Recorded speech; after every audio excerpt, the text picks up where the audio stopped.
নমস্কার, কেসি কিচেনে সবাইকে স্বাগত। আজ আমি একটা মুসুর ডালের রেসিপি নিয়ে এসেছি। এটা গরম ভাতে খেতে ভীষণ ভালো লাগে, রুটির সাথেও ভীষণ ভালো লাগে। দেখো আমি কিভাবে বানাচ্ছি। দেখো আমি কিছুটা মুসুর ডাল ভিজিয়ে রেখে দিয়েছিলাম 2 ঘন্টা আগে। তারপর সেটা একটা মিক্সির জারের মধ্যে দিয়ে আমি খুব ভালো করে পেস্ট করে নেবো।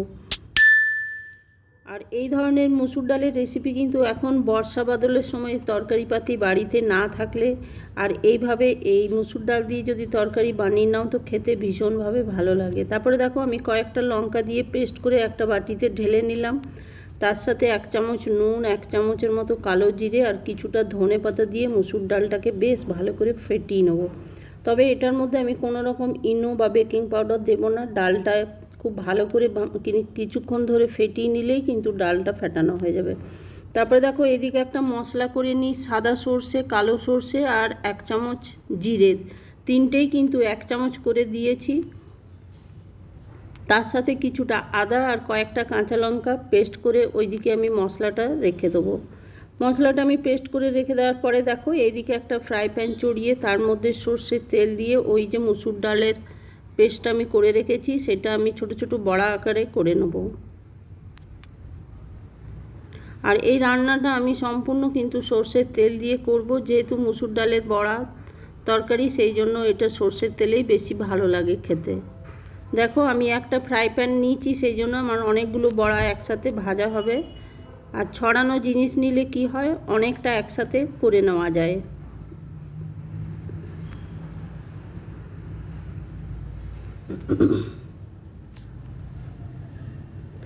দেখো বড়ার এক পিঠটা আমার হয়ে গেছে, আমি আর এক পিঠটা উল্টে দিলাম।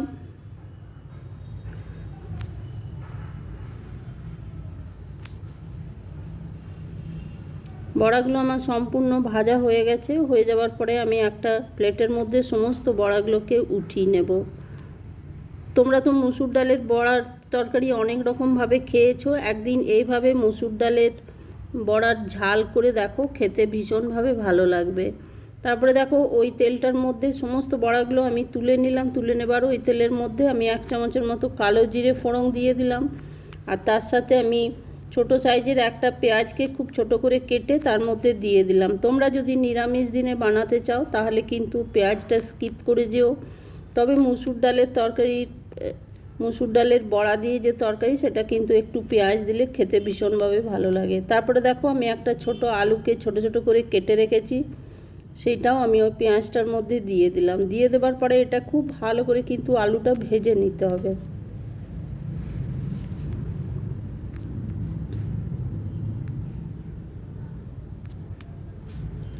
ভাজতে ভাজতে এর মধ্যে আমি পরিমাণ মতো নুন দিয়ে দিলাম,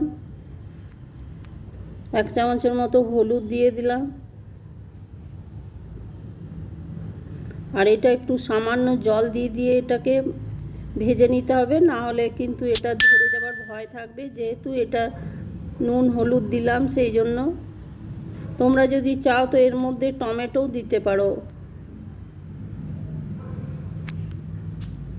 তারপরে দেখো আলুটা একটু ভাজা ভাজা নুন হলুদ দিয়ে করে নেবার পর ওইদিকে যে মশলাটা আমি বেটে রেখেছি বা পেস্ট করে রেখেছি সেইটা আমি এটার মধ্যে দিয়ে দিলাম। দিয়ে দেওয়ার পরে দেখো একটুখানি জল দিয়ে দিয়ে এটাকে ভেজে নেব।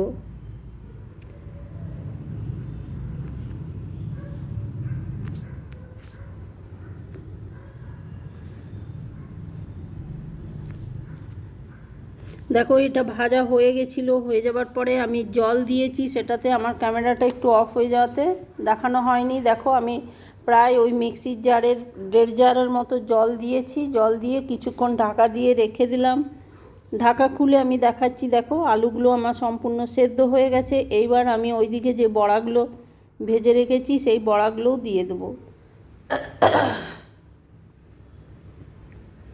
বড়াগুলো দিয়ে দেওয়ার পরে বেশ খানিকক্ষণ ধরে আবার এটাকে আমি একটুখানি ফুটিয়ে নেবো। তাহলে কি হবে, বড়াটা ভালোভাবে সেদ্ধ হয়ে যাবে বা গলে যাবে বড়াটা।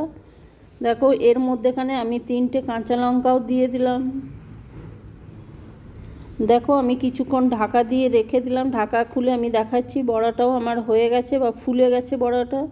দেখো আমি হাতায় করে দেখাচ্ছি, ছোট ছোট করে বড়া যে বানিয়েছিলাম দেখো ফুলে কত বড় হয়ে গেছে। আর আলুগুলোও সম্পূর্ণরূপে একদম সেদ্ধ হয়ে গেছে। হাতা দিয়ে আলুগুলোকে একটুখানি আমি মাখা মাখা করে দেবো।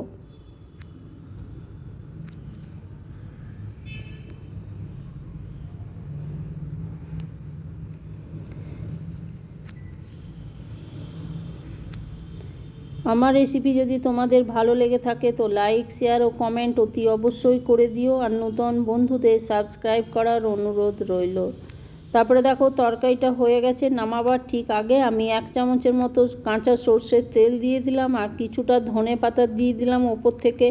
আর ঝাল যে কোনো জিনিসে সর্ষে দিয়ে রান্না করলে কিন্তু একটু কাঁচা তেল দিলে কিন্তু খেতে ভীষণভাবে ভালো লাগে, স্বাদটা খুব ভালো বেড়ে যায়।